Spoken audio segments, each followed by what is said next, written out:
Hello friends आज की video में हम चर्चा करेंगे सेक्शन 41 की। सेक्शन 41 ये बिजनेस हेड के अंडर आता है which is to be understood as a deemed income.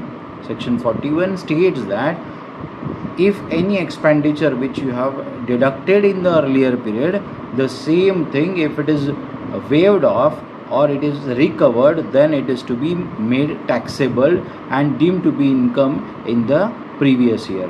So subsection 1 में क्या लिखा है?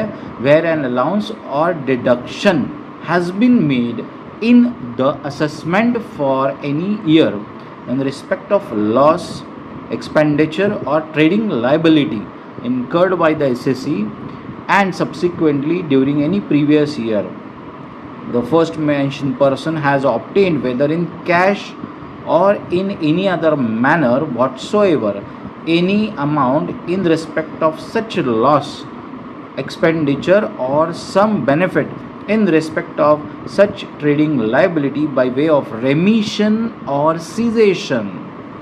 याद कीजिए, इंडियन कॉन्ट्रैक्ट की वर्ड है डिस्चार्ज लाइबिलिटी व वेवर, तो रेमिशन और सीजेशन वही कनेक्ट कर दो।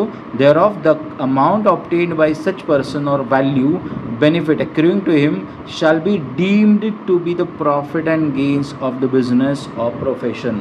तो इन शॉर्ट इसको हम समझेंगे कैसे कि जो भी आप एक्सपेंडिचर पहले डिडक्ट कर चुके हो, प्रॉफिट एंड लॉस में डेबिट कर चुके हो, वो अगर कहीं अगले साल में जाके रिकवर हो रहा है या कोई लाइबिलिटी अब वेव ऑफ हो रही है, then in that case it is to be deemed to be income under section 41 subsection 1। For example कि आपने कोई परचेज बुक किया है इस साल में, purchase account debit to creditors account, और क्रेडिटर्स की लाइबिलिटी आपके बुक हो गई है, ट्रेडिंग लाइबिलिटी है। अगले साल में पता चला कि वो परचेज में 100 रुपये देने थे, अभी 20 रुपये देने की ज़रूरत नहीं है बिकॉज उसने डिस्काउंट दे दिया है, तो वो सारी ट्रेडिंग लाइबिलिटी जो आपकी वेव ऑफ हो गई है 20 rupees, that will be deemed to be the income in the subsequent or the respective assessment year.